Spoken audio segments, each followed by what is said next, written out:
friends. Welcome to the Purple Rain Lavender Farm Family Kitchen. I'm Pam Fry. I'm your host for today. Molly and I are going to be cooking up for you some lavender scones and also some blueberry lavender donuts if we have time. We hope you enjoy being with us today. Please text us or email us any questions you have about using culinary lavender. We'll be happy to answer them. We hope you pick up lots of great tips today, and we enjoy you spending a little time with us on this wintry day. If you enjoy these, we hope to do a few more in the future. These will be posted on our website and our blog, and then also on Facebook and Instagram. Thanks for tuning in. Enjoy the day. So our lavender scones are one of our favorite baked goods here. Hopefully if you've come to visit us in the past years, you've had a chance to try some scones. And if not, come visit us soon to try some out, or we're going to teach you now how to make them at home. So like many baked goods, we're going to start out with our dry ingredients. So first we'll take 3 cups of flour, and you want to add it to a large mixing bowl. Next we're going to take our baking soda and our baking powder. So you're going to have 2 teaspoons of baking powder and a half teaspoon of baking soda. Here I have them mixed together already. Go ahead and add them into your flour. Next, we'll just take our white granulated sugar. We're going to have a 1/4 cup of this. Go ahead and add that in. And then I always like to add salt to baked goods. So this time we're going to add about a half teaspoon of salt. I like to use kosher salt. If you are going to use iodized salt, use less, just use a pinch. But for kosher salt, use that 1/4 teaspoon. And next we're going to use our lavender buds. So these are our beautiful culinary lavender buds that we have here. We do the culinary lavender products as well as the bath products. So I'm going to use about 2 teaspoons of the lavender buds. All right. And now we just want to whisk or mix this together. I'm just going to use the fork.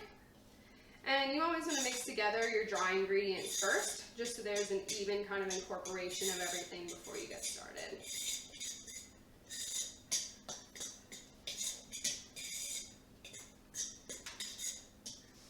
And something else I love about this recipe is that you can actually make the dough in advance and freeze the dough, and then just pop the scones on a tray and bake them the day of that you might need them.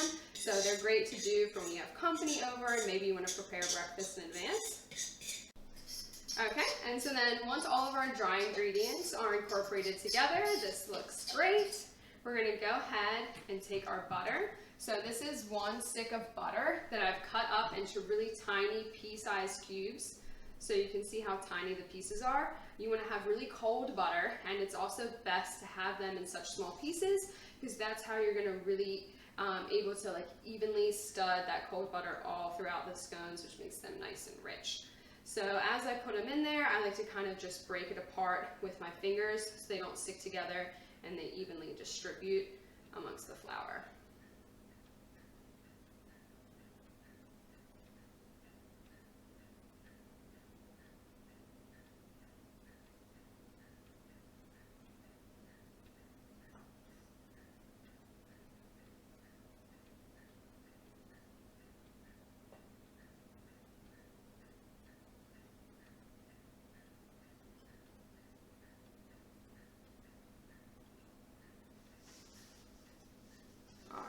Next comes the fun part. You get to use your hands.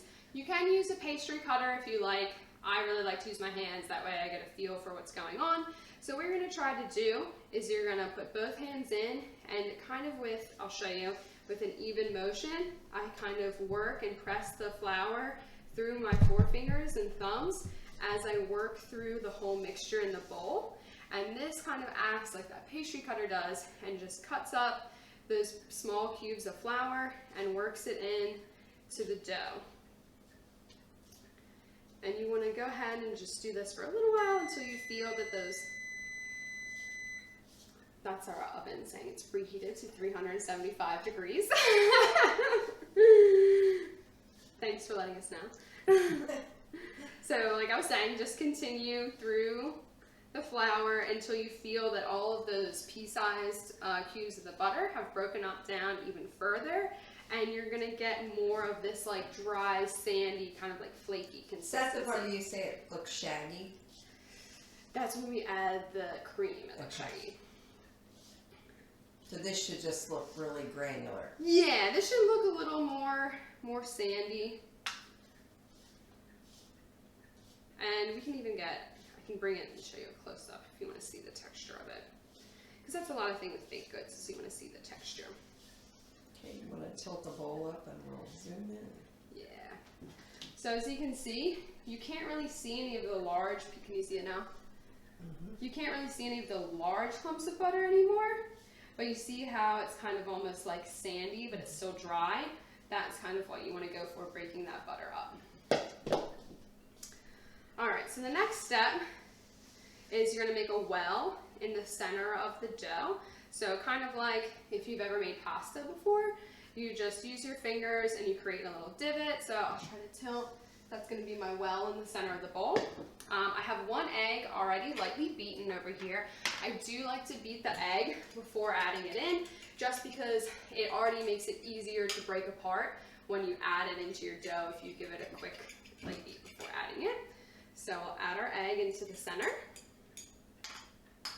And then you can use a wooden spoon or you can use a fork. And what I'll start to do is I'll start to kind of, from the just outside that ring of the egg, start working in the dough and working in the egg. Just a little bit, couple turns. And now I'm going to add 1 1/4 cups heavy cream. This is what makes the scones so decadent and rich and really moist as well. And who doesn't love heavy cream? So you can add that right to the center. And then you're going to, again, just lightly mix, pulling from the outside.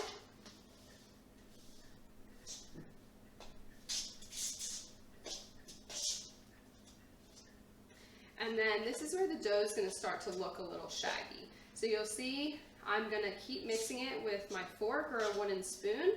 It looks like this right now. You see? I'm going to mix it a little bit further, and then I'm going to go in and use my hands. You want to make sure that you scrape along the sides of the bottom as well. So you don't want to be mixing your dough while there's that like dry layer of flour on the bottom.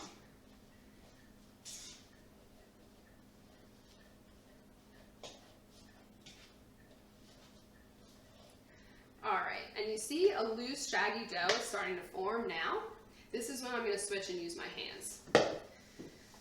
So that's the other nice thing about using your hands to cut up the butter and the doughs. They've already got a little bit of flour on them, so they're ready to go.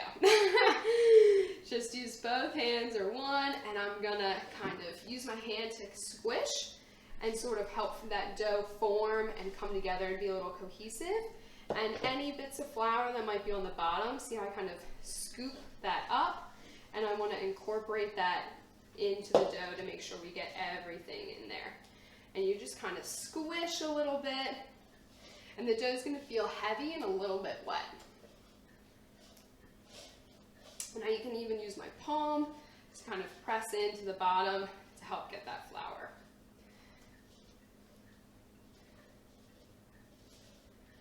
All right.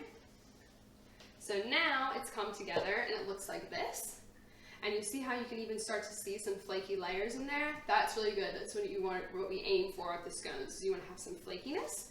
So now I'm going to set this aside. I'm going to wash my hands, and then I'm going to prep our board, and I'm going to show you the technique for how we turn our scones out and then form them. So I've just got some all-purpose flour here. I'm going to use my hand, and I lightly sprinkle it over your clean work surface. You can use your countertop. If you want to use a pastry board, that's fine. Just make sure it's nice and clean before you get started.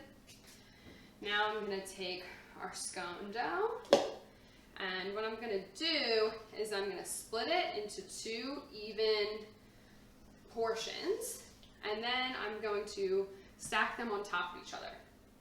So by doing this technique, this is going to create, when your scones are cooked, you can pull them apart in the center, so you can put your butter, your jam, your cream, anything like that. Creates that nice layer in there. So then we're going to slightly press them down. I work my hands into a circle to keep them together.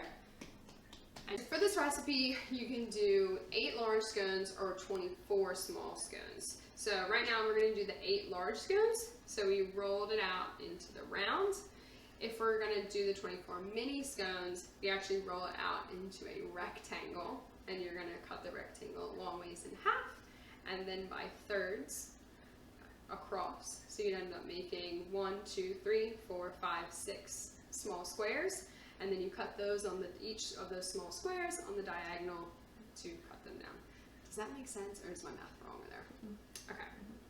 So for our 8 large scones today, I like to work with a pastry cutter. If you don't have a dough cutter or a pastry cutter, you can use a large knife, that's fine. But I'm going to cut straight down the center. And then each half gets cut in half again. And our final circle is going to be about 7 to 8 inches in diameter. And then we'll just take each of these quarters, and starting with the pointy end in the center, cut each in half.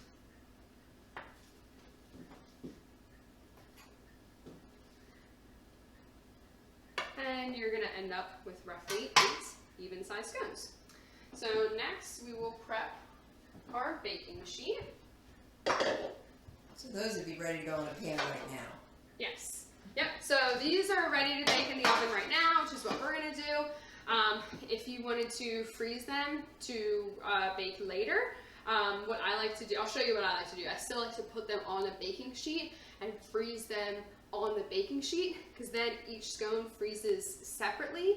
Once they're frozen, you can put them in a Ziploc bag and store them in the freezer for like up to a month if you'd like. But if you go ahead and put them in the bag now, the dough is soft, so they end up sticking together, and you want to be able to break them apart until you unfroze them.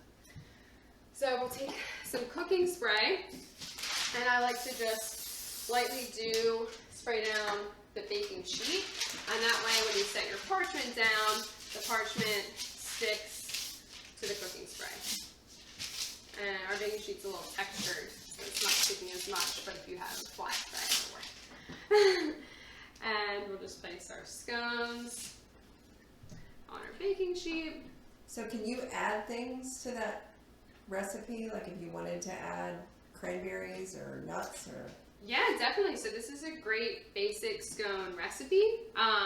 Then what you can do if you wanted to take the lavender out, or you could if you want to keep it lavender, you could add in lemon. Alright, so you don't need much for this. You're just going to brush the tops of the scones. So I'll just put a little bit of heavy cream in a small dish. And then using your pastry brush, just go ahead and brush the tops of your scones. This helps keep them nice and moist. It adds in a little bit more fat, because fat's flavor. We definitely didn't have enough butter and heavy cream in there already. Why do you use cream instead of an egg wash? I like egg wash for something like pies, but I think for the scones, it kind of gives it this sweet caramelization that, when cream or dairy gets kind of heated, and it melts in really nice with the sugar. So I think an egg wash might give it too much of a crunch on the outside, whereas the cream just kind of mixes in with the dough and gives it just that nice bit of crust without too much of a contrast. To keep them really soft on the tops then. Yeah, and there is a crunch on the outside, because their sugars and the heavy cream do get a little bit caramelized, and you also have that nice raw sugar on the top. I just think that the egg white kind of is more of a sealant, and gives it more of a crackle kind of crust that you might want on something like the top of a pie, rather than a softer baked good by nature. And I like the kind of sweetness that the dairy and the cream adds. Alright, so next, just take some of your raw sugar and sprinkle it on top. And the other key is with sprinkling, when you get an even distribution, is you want to hold your hand up high as you sprinkle, because that allows your sugar to get an even distribution as it falls. If you sprinkle from down here, you'll end up with clumps of sugar all in one spot. So that's why whenever you see chefs on TV or Instagram or TikTok or whatever salting their food from way up here, that's also because you get a more even distribution when you do that. And this part is fun for kids to do if you want them to help you. It doesn't have to be absolutely perfect. It's sugar on top of the scone, so this part's really fun for them to do too. It's like sprinkles. And then I'll just take some lavender buds and just do a little bit on top. You just want to do a few lavender buds on each. You don't want to go as heavy as you did with the sugar. It's just to give it that nice extra little bit of color. And these are the super blue. Yeah, these are the beautiful super blue lavender buds we have as well. So they have this gorgeous like purple indigo blue color, and it just looks stunning on top of the scones as well. We'll get a close up of this lavender.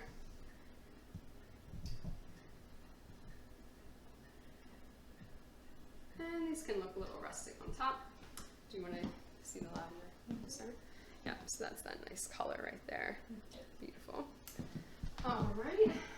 So we've already had our oven preheated to 375 degrees. We're gonna pop these scones in the oven for about 20 to 25 minutes. A good way to test them if they're ready is using your good old cake tester.